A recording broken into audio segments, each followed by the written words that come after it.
PCOD ഉണ്ട്. Doctor wait കുറയ്ക്കാൻ പറഞ്ഞു. 2 ദിവസത്തേക്ക് ഭയങ്കരമായിട്ട് എക്സസൈസ് ചെയ്തു, ക്രാഷ് ഡയറ്റൊക്കെ ചെയ്തു. പക്ഷെ വെയിറ്റ് കൂടിയതല്ലാതെ കുറഞ്ഞിട്ടില്ല. ഇത് നമ്മുടെ ഒപ്പിയിലൊരു എവറി 3rd പേഷ്യൻറ്റിന് എക്സ്പീരിയൻസ് ചെയ്യുന്ന ഒരു സിറ്റുവേഷൻ തന്നെയാണ്. അപ്പോൾ ഇത് എന്തുകൊണ്ട് സംഭവിക്കുന്നു? PCOSൽ എന്താണ് നമുക്ക് വെയിറ്റ് എല്ലാവരും കുറയ്ക്കേണ്ട ആവശ്യമുണ്ടോ? ആൻഡ് കുറയ്ക്കണമെങ്കിൽ സസ്റ്റൈനബിളായിട്ട് നമുക്ക് എങ്ങനെ കുറയ്ക്കാൻ പറ്റും? എന്ത് ഡയറ്ററി മോഡിഫിക്കേഷൻ, എന്ത് എക്സസൈസ് ചെയ്യാൻ പറ്റും? ആൻഡ് മെഡിസിൻസ്, ഇപ്പം വെയിറ്റ് ലോസിനായിട്ട് മെഡിസിൻസ് ഉണ്ട്, നമുക്കറിയാം. ഇഞ്ചെക്ഷൻസ് ഫോർ വെയിറ്റ് ലോസ് ഒക്കെ കേട്ടിട്ടുണ്ടാവും. അപ്പോൾ അതിൽ ഏതൊക്കെ എഫക്റ്റീവ് ആണ്, or are you a good candidate for that? അത് നമുക്കൊന്ന് എക്സ്പ്ലോർ ചെയ്യാം. Hi, I am doctor Ambili Jose, gynaecologist, fertility specialist. First of all നമുക്ക് PCOS അല്ലെങ്കിൽ PCOD എന്താണ് എന്ന് മനസ്സിലാക്കാം. പോളിസിസ്റ്റിക് ഒവേറിയൻ സിൻഡ്രോം എന്ന് പറയുമ്പോൾ ആദ്യം തന്നെ ആൾക്കാർ വിചാരിക്കുന്നത് ഓക്കെ, പോളിസിസ്റ്റിക് വയറിൽ മുഴുവൻ സിസ്റ്റാണ്, അല്ലെങ്കിൽ ഓവറീസിൽ ഫുൾ സിസ്റ്റാണ്. ഈ സിസ്റ്റിനെ നമുക്ക് എന്ത് ചെയ്യാൻ പറ്റും ഡോക്ടറെ എന്നാണ് ഫസ്റ്റ് ക്വസ്റ്റൻ ആയിട്ട് വരാം. അപ്പം പോളിസിസ്റ്റിക് ഒവേറിയൻ സിൻഡ്രോം എന്ന് പറഞ്ഞാലും അതൊരു സിസ്റ്റ് അല്ല. ജസ്റ്റ് മീൻസ് ദാറ്റ് നമ്മുടെ ഓവറിയിൽ നാച്ചുറലി ഉള്ള ഫോളിക്കിൾസ്, അതിൻ്റെ കുറച്ച് നമ്പേഴ്സ് കൂടുതലായിട്ട് നമ്മൾ സ്കാനിൽ കാണുന്നു എന്നുള്ളത് കൊണ്ട് മാത്രമാണ് ഇതിനെ പോളിസിസ്റ്റിക് ഓവറി എന്ന് പറയുന്നത്. ഈ PCOS ഉള്ളവരിൽ ഓവറീസിൽ സിസ്റ്റുകൾ ഇല്ല, ഇമ്മച്വർ ഫോളിക്കിൾസിൻ്റെ നമ്പേഴ്സ് കുറച്ച് കൂടുതലായിരിക്കും. അപ്പോൾ ഇത് എന്തുകൊണ്ടാണെന്ന് വെച്ചാൽ ബേസിക് റീസൺ ഇൻസുലിൻ റെസിസ്റ്റൻസ് തന്നെയാണ്. ഇൻസുലിൻ റെസിസ്റ്റൻസ് ഉണ്ടെന്ന് പറയുമ്പോൾ ഷുഗർ ഉണ്ടാവണമെന്ന് നിർബന്ധമില്ല. ഷുഗർ വരാനുള്ള ചാൻസസ് യെസ് ഡെഫിനറ്റ്ലി കൂടുതലാണ്. പക്ഷേ അതിൻ്റെ ബേസിക് പത്തോളജി നമുക്കൊരു ഇൻസുലിൻ റെസിസ്റ്റൻസ് ഉണ്ടാവുന്നു. അപ്പോൾ അതെങ്ങനെ പ്രസൻറ്റ് ചെയ്യും? ചിലപ്പോൾ നമുക്ക് വെയിറ്റ് കൂടുന്നതാവാം, ചിലർക്ക് മുഖക്കുരുകളാവാം, അല്ലെങ്കിൽ മുഖത്താമതമായ രോമ വളർച്ചയാവാം, അല്ലെങ്കിൽ ചിലപ്പോൾ ഇറെഗുലർ സൈക്കിൾസ് ആയിട്ടൊക്കെ ഇത് പ്രസൻറ്റ് ചെയ്യാം. അപ്പോൾ PCOS ഉള്ളവർ, എസ്പെഷ്യലി നിങ്ങൾ ഓവർ വെയിറ്റ് ആണെങ്കിൽ, ലീൻ PCOS ഉള്ളവരും ഉണ്ട്, വെയിറ്റ് കൂടുതലില്ലാത്ത PCOS ഉള്ളവരും ഉണ്ട്. പക്ഷേ ഓവർ വെയിറ്റ് ആയിട്ടുള്ള PCOS ഉള്ളവർ ഒരു 5 to 10% വെയിറ്റ് റിഡക്ഷൻ ചെയ്താൽ തന്നെ നമ്മുടെ പല സിംറ്റംസും മാറിക്കിട്ടും. അതായത് ഇറെഗുലർ സൈക്കിൾസ് ആണ്, ഓവുലേഷൻ നടക്കുന്നില്ല, നമുക്ക് മെഡിസിൻസ് എടുത്തിട്ടും പലപ്പോഴും ഓവുലേഷൻ നടക്കുന്നില്ല. അങ്ങനെയുള്ളവരൊക്കെ ആണെങ്കിൽ ഒരു 5 to 10% weight reduction definitely help ചെയ്യും. ഇനി എങ്ങനെ നമുക്ക് വെയിറ്റ് റെഡ്യൂസ് ചെയ്യാം, റൈറ്റ്? അപ്പം നമ്മൾ ജസ്റ്റ് ഡയറ്റ് മാത്രം കൺട്രോൾ ചെയ്തുകൊണ്ട് പലപ്പോഴും അത് നടക്കണം എന്നില്ല. It should be a combination. കാരണം PCOSൽ വെയിറ്റ് റിഡക്ഷൻ ഡിഫിക്കൽട്ട് തന്നെയാണ്. എന്തുകൊണ്ടാണെന്ന് വെച്ചാൽ ഇൻസുലിൻ റെസിസ്റ്റൻസ് ഉണ്ടാകുമ്പോൾ ബോഡി ഒരു ഫാറ്റ് സ്റ്റോറേജ് മോഡിലേക്ക് പോവുകയാണ്. പിന്നെ നമുക്ക് stress levels, high cortisol levels, ഇതെല്ലാം ഇതിനെ എഫക്റ്റ് ചെയ്യുന്നു.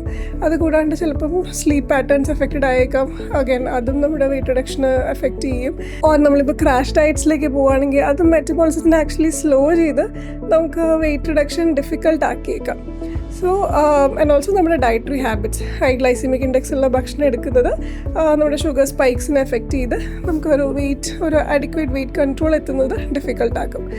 What can we practically do about this? So PCOS ഉള്ളവർക്ക് വെയിറ്റ് കുറയ്ക്കാനായിട്ട് പ്രാക്ടിക്കലി ചെയ്യാവുന്ന 5 ടിപ്സ് എന്ന് പറഞ്ഞാൽ, നമ്പർ 1 പ്ലേറ്റ് കറക്ഷൻ തന്നെയാണ്.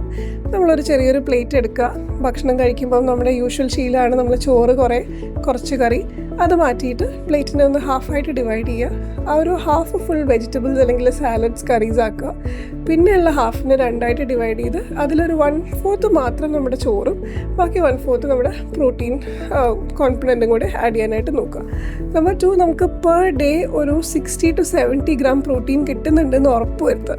കാരണം ഹൈ പ്രോട്ടീൻ ഡയറ്റ് എടുക്കുമ്പം നമുക്ക് ആ ഒരു ഷുഗർ ക്രേവിങ്സ് അതൊക്കെ കുറയാനുള്ള ചാൻസസ് കുറവാണ്. ഹൈ പ്രോട്ടീൻ ആയിട്ടുള്ള ഡയറ്റ് എന്ന് പറയുമ്പോൾ നമ്മുടെ എഗ്ഗ്, പനീർ, ഗ്രീക്ക് യോഗർട്ട്, അല്ലെങ്കിൽ even chicken is actually not bad for PCOS. നമ്മൾ ഫ്രൈഡ് ആയിട്ടുള്ള ഐറ്റംസ് കൂടുതൽ അവോയ്ഡ് ചെയ്തിട്ട് കൂടുതൽ baked and less oil containing food use ചെയ്യാനായിട്ട് നോക്കുക. നമ്പർ 3, ഒരു 7 മണിക്കൂർ ഉറക്കം കിട്ടണം എന്നുള്ളത് നിർബന്ധമായിട്ടും പ്രാക്ടീസ് ചെയ്യുക. ഐഡിയലി ഒരേ സമയത്ത് തന്നെ എല്ലാ ദിവസവും ഉറങ്ങാനായിട്ട് നോക്കുക. നൈറ്റ് ഷിഫ്റ്റ്സ് മാക്സിമം അവോയ്ഡ് ചെയ്യുന്നത് വുഡ് ബി ഹെൽപ്ഫുൾ. പിന്നെ ആഴ്ചയിൽ നമുക്ക് 7 days ഉണ്ട്. അതിൽ 5 days എങ്കിലും നമുക്ക് എക്സസൈസ് നിർബന്ധമായിട്ടും ചെയ്യുക. എക്സസൈസ് എന്ന് പറയുമ്പോൾ നമ്മൾ വെറുതെ നടക്കുന്നത് ഒരു എക്സസൈസ് അല്ല. ബ്രിസ്ക് വാക്കിംഗ് വേണം, ഒരു 100 steps a minute. ഓർ നമ്മൾ പ്രാക്ടിക്കലി നോക്കുവാണെങ്കിൽ കംഫർട്ടബിളി നമുക്ക് സംസാരിക്കാൻ പറ്റാത്ത രീതിയിലുള്ള നടത്തമായിരിക്കണം. ഓർ പാട്ടും പാടി നമുക്ക് നടക്കാൻ പറ്റരുത്. നടക്കുമ്പം ചെറിയൊരു ബ്രീതിങ് ഡിഫിക്കൽട്ടി വരുന്നത് പോലെ, അല്ലെങ്കിൽ ചെറുതായിട്ട് നമ്മളൊന്ന് വേർക്കുന്നത് പോലെ നടക്കുന്നതാണ് ബ്രിസ്ക് വാക്കിംഗ്. അടുത്തൊരു പ്രാക്ടിക്കൽ ടിപ്പ് എന്ന് പറഞ്ഞു കഴിഞ്ഞാൽ, ഇപ്പോൾ നമ്മളിപ്പം പബ്ലിക് ട്രാൻസ്പോർട്ട് യൂസ് ചെയ്യുന്ന ഒരാളാണ്, അങ്ങനെയാണെങ്കിൽ ഒരു സ്റ്റെപ്പ് മുമ്പ്, ബസ് സ്റ്റോപ്പ് മുമ്പ് ഇറങ്ങാനായിട്ട് നോക്കുക. ആ ഒരു എക്സ്ട്രാ ഇത് എവറി ഡേ നമുക്ക് ശീലമാവും. അപ്പോൾ അതൊരു സസ്റ്റൈനബിൾ ആയിട്ടുള്ള ഒരു മെത്തേഡാണ് which we can continue. Or നമ്മൾ ഓഫീസിൽ ലിഫ്റ്റിന് പകരം സ്റ്റെയർസ് യൂസ് ചെയ്യുക. അങ്ങനെ ഡെയിലി നമുക്ക് കണ്ടിന്യൂ ചെയ്യാൻ പറ്റുന്ന ഒരു എക്സസൈസ് റെജിമെൻ അഡോപ്റ്റ് ചെയ്യാനായിട്ട് നോക്കുക. നമ്മൾ മോസ്റ്റ്ലി എല്ലാവരും ചെയ്യുന്നത് എന്താണെന്ന് വെച്ച് കഴിഞ്ഞാൽ ഒരു 3 days ജിമ്മിൽ പോവും, 3 days ഇൻറ്റൻസ് വർക്കൗട്ട് ആവും, ആൻഡ് ദെൻ വി സ്റ്റോപ്പ്. അപ്പം അത് അവോയ്ഡ് ചെയ്യുക എന്നുള്ളത് is very important. Next very important പക്ഷേ ഡിഫിക്കൽട്ടായിട്ടുള്ളൊരു ഇതാണ് stress reduction. Stress definitely unavoidable ആണ്. പക്ഷേ സ്ട്രെസ് മാനേജ് ചെയ്യാനുള്ള മെഷേഴ്സ് നമ്മൾ തന്നെ അഡോപ്റ്റ് ചെയ്യാനായിട്ട് നോക്കുക. ചിലർക്ക് അത് എന്തെങ്കിലും റിലാക്സേഷൻ ടെക്നീക്സ് ആയിരിക്കാം, മെഡിറ്റേഷൻ ആയിരിക്കാം, or even light exercises or dancing, what ever makes you happy. ഒരു 1/2 hour നമുക്ക് വേണ്ടി തന്നെ ഒന്ന് ഡെഡിക്കേറ്റ് ചെയ്യാനായിട്ട് നോക്കാം. ഇനി വെയിറ്റ് കുറയ്ക്കാനായിട്ട് മെഡിസിൻസ് എന്തെങ്കിലും അവൈലബിൾ ആണോ? ഡെഫിനറ്റ്ലി ഓപ്ഷൻസ് ഉണ്ട്. പക്ഷെ നമ്മൾ കോമൺലി കൊടുക്കുന്ന ഒരു മെഡിസിൻ എന്ന് പറഞ്ഞാൽ മെറ്റ്ഫോമിൻ എന്ന് പറഞ്ഞൊരു മെഡിസിനാണ്. അപ്പം കഴിഞ്ഞ ദിവസം ഒരു പേഷ്യൻ്റ് വന്നു, ഡോക്ടർ എനിക്ക് ഷുഗർ ഇല്ലല്ലോ, എനിക്ക് PCODക്ക് വേണ്ടിയിട്ട് എന്തിനാ ഷുഗറിൻ്റെ മരുന്ന് തന്നേന്ന് പറഞ്ഞൊരു പേഷ്യൻ്റ് വന്നു. കാര്യം ചോദിച്ചപ്പം ആളുടെ ഫാദർ ഷുഗർ ഉണ്ട്, ആൾ ഈ മെഡിസിൻ എടുക്കുന്നുണ്ട്. അപ്പം അഗൈൻ ഫാർമസി ചെന്നപ്പോഴും ഒരു കൺഫ്യൂഷൻ, ഷുഗറിൻ്റെ മെഡിസിൻ ആണല്ലോ എന്നുള്ളത്.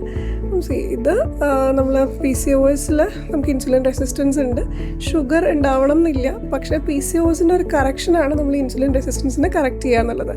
മെറ്റ്ഫോമിൻ ലോവസ്റ്റ് ഡോസസിൽ സ്റ്റാർട്ട് ചെയ്ത് എല്ലാ PCOS ഉള്ളവർക്കും മെറ്റ്ഫോമിൻ്റെ ആവശ്യമില്ല. പക്ഷേ ചില സെലക്റ്റഡ് പേഷ്യൻസിൽ ഈവൻ ദോ നിങ്ങൾക്ക് ഡയബറ്റീസ് ഇല്ലെങ്കിലും മെറ്റ്ഫോമിൻ എന്ന് പറഞ്ഞ മെഡിസിൻ യൂസ്ഫുൾ ആണ്. ഇനി മെറ്റ്ഫോമിൻ നമുക്ക് ഒന്ന് ഇൻസുലിൻ റെസിസ്റ്റൻസിനെ അഡ്രസ്സ് ചെയ്യാനായിട്ട് ഹെൽപ്പ് ചെയ്യും. അത് ചെറുതായിട്ട് നമുക്ക് വെയിറ്റ് റിഡക്ഷനും ഹെൽപ്പ് ചെയ്യും. നമുക്ക് റെസ്പോൺസ് ടു ട്രീറ്റ്മെൻറ്റിനും ആക്ച്വലി ഹെൽപ്ഫുൾ ആയിട്ടുള്ള ഒരു മെഡിസിൻ തന്നെയാണ്.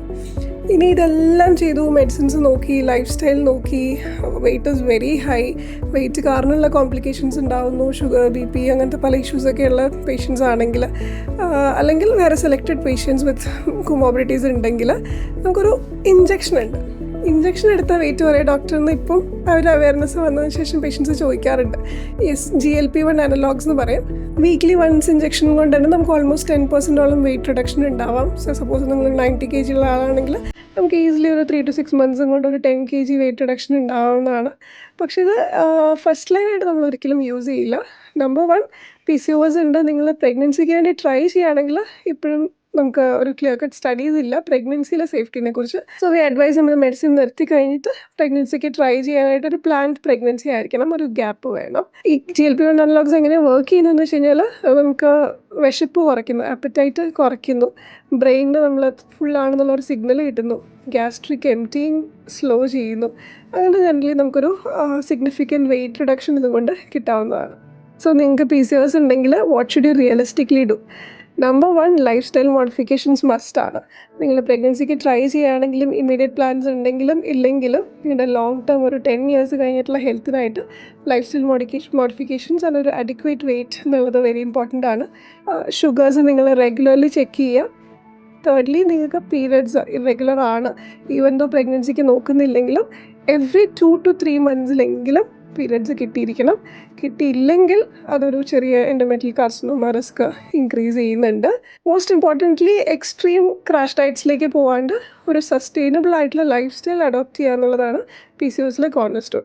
And despite weight reduction, exercise ഇതെല്ലാം ചെയ്തിട്ടും നമുക്ക് റെഗുലർ സൈക്കിൾസ് ആവുന്നില്ലെങ്കിലും please don't get worked up. PCOSൽ ഇറ്റ്സ് വെരി ഈസി. നമുക്ക് ചെറിയ മെഡിസിൻസ് കൊണ്ട് തന്നെ നമുക്ക് ഓവുലേഷൻ റെസ്യൂം ചെയ്യാനും pregnancy is very much possible. ഇങ്ങനത്തെ മോർ വിമൻസ് ഹെൽത്ത് റിലേറ്റഡ് വീഡിയോയ്ക്കായിട്ട് സബ്സ്ക്രൈബ് ചെയ്യുക. And if you have any suggestions for new topics, please do comment below. Thank you.